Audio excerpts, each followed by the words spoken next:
બીસીસીઆઈએ Gautam ગંભીરને team ઇન્ડિયાના head coach તરીકે પસંદ કરી દીધા છે। હવે ઘણા બધા લોકોને એ જાણવામાં રસ છે કે ગૌતમ ગંભીરને આ હેડ કોચ તરીકે બીસીસીઆઈ તરફથી કેટલા રૂપિયા મળશે। નમસ્કાર દર્શક મિત્રો, બીસીસીઆઈમાં રાહુલ દ્રવિડનો જે હેડ કોચ તરીકેનો કરાર હતો એ પૂરો થયો અને બીસીસીઆઈએ ગૌતમ ગંભીરને ટીમ ઇન્ડિયાના હેડ કોચ તરીકે પસંદ કરી દીધા છે। હવે ઘણા બધા લોકોને એ જાણવામાં રસ છે કે ગૌતમ ગંભીરને આ હેડ કોચ તરીકે બીસીસીઆઈ તરફથી કેટલા રૂપિયા મળશે। તો આના વિશે હું તમારી સાથે વાત કરીશ। મારું નામ રાજેશ શાહ છે અને તમે જોઈ રહ્યા છો ખબર છે.com। દર્શક મિત્રો, ભારતના બે દિગ્ગજ ક્રિકેટરો છે। એક રાહુલ દ્રવિડ કે જે અત્યાર સુધી ટીમ ઇન્ડિયાના હેડ કોચ હતા અને છેલ્લી T20 વર્લ્ડ કપ રાહુલ દ્રવિડના નેજા હેઠળ ટીમ ઇન્ડિયા જીતીને લાવી।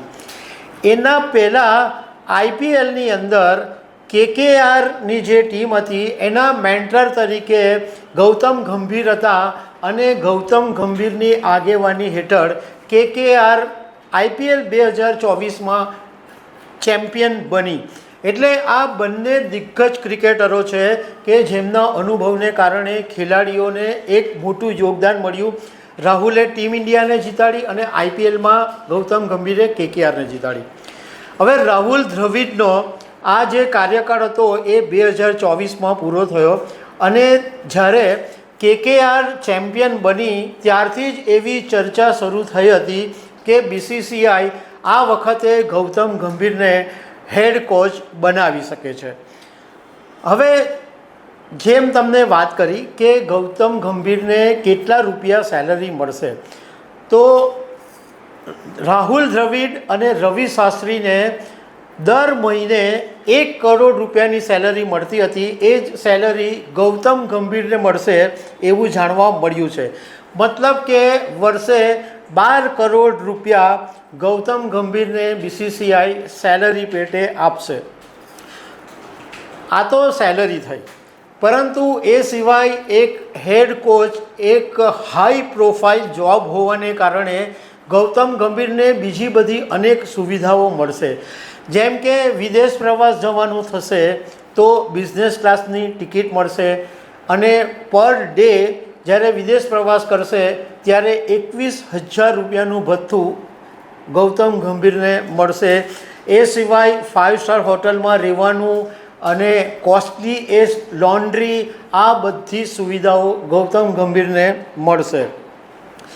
હવે ગૌતમ ગંભીર ક્યારથી આ જવાબદારી સંભાળવાના છે એ પણ તમને માહિતી આપી દઈએ।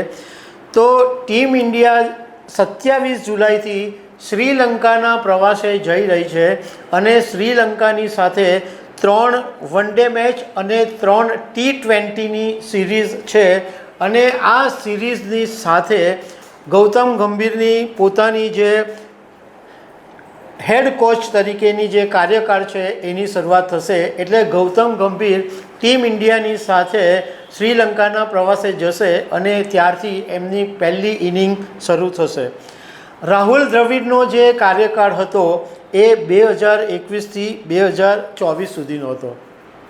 હવે સાથે સાથે જ્યારે વાત નીકળી છે તો તમને એ પણ માહિતી આપી દઈએ કે અત્યાર સુધીમાં બીસીસીઆઈના કોચ તરીકે કોણ કોણ રહી ચૂક્યું છે। તો બીસીસીઆઈના સૌથી પહેલાં હેડ કોચ તરીકે બિશનસિંહ બેદી હતા, એ પછી અબ્બાસ અલી હતા, એ પછી અજીત વાડેકર, થોડો સમય માટે સંદીપ પાટીલ, થોડો સમય માટે મદનલાલ હતા, એ પછી અંશુમન ગાયકવાડ, કપિલ દેવ પણ ટીમ ઇન્ડિયાના હેડ કોચ તરીકે રહી ચૂક્યા છે।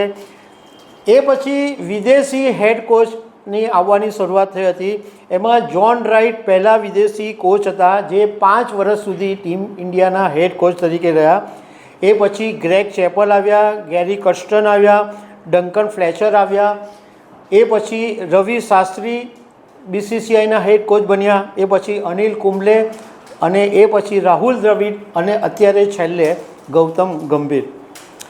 હવે ગૌતમ ગંભીરની પણ તમને થોડીક વાત કહી દઈએ કે ગૌતમ ગંભીર ભાજપમાં જોડાયા હતા અને 2019માં દિલ્હીની બેઠક ઉપરથી તેઓ સાંસદ બન્યા હતા, પરંતુ 2024ની ચૂંટણીમાં એમણે ના પાડી દીધી હતી કે મારે રાજકારણ કરવું નથી, મારે ચૂંટણી લડવી નથી. તો ઘણા બધા લોકોને અત્યારે એવો સવાલ થાય છે કે શું BCCIના હેડ કોચ બનવા માટે રાહુલ દ્રવિડે રાજકારણ છોડી દીધેલું? ગૌતમ ગંભીર જે છે એના નેટવર્થની વાત કરીએ તો 205 કરોડ રૂપિયાની ગૌતમ ગંભીરની નેટવર્થ છે અને એના પિતાનો દિલ્હીની અંદર બહુ મોટો ટેક્સટાઇલનો બિઝનેસ પણ છે. ગૌતમ ગંભીરનો પોતાનો 20 કરોડ રૂપિયાનો બંગલો છે અને આલીશાન બંગલો છે. હવે ગૌતમ ગંભીરને જો તમે જોતા હોય તમે મેચની અંદર તો તમને ક્યારે હસતા નહીં જોવા મળે. એનું જે પ્રમાણે અટક છે ને એ જ પ્રમાણે એનું બોડી લેંગ્વેજ છે. ઓલવેઝ ગંભીર જોવા મળે.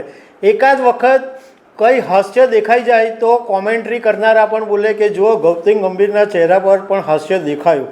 એટલા ગંભીર માણસ છે, પરંતુ વાસ્તવિક જિંદગીમાં બહુ ઉદાર છે એવું પણ લોકોનું કહેવું એમ છે કે દરરોજ જ ગૌતમ ગંભીર ઘણા બધા લોકોને મફતમાં જમાડવાનું કામ કરે છે અને નક્સલી હુમલામાં જવાનો શહીદ થયા હતા એમના બાળકોનો ભણવાનો ખર્ચ ટોટલી ગૌતમ ગંભીરની જે સંસ્થા છે એ ઉઠાવે છે. એટલે ગૌતમ ગંભીર સામાજિક રીતના પણ ઘણું બધું કામ કરે છે. તો દર્શક મિત્રો, આવી અનેક વાતો સાથે અમે તમને મળતા રહીશું. Thank you very much.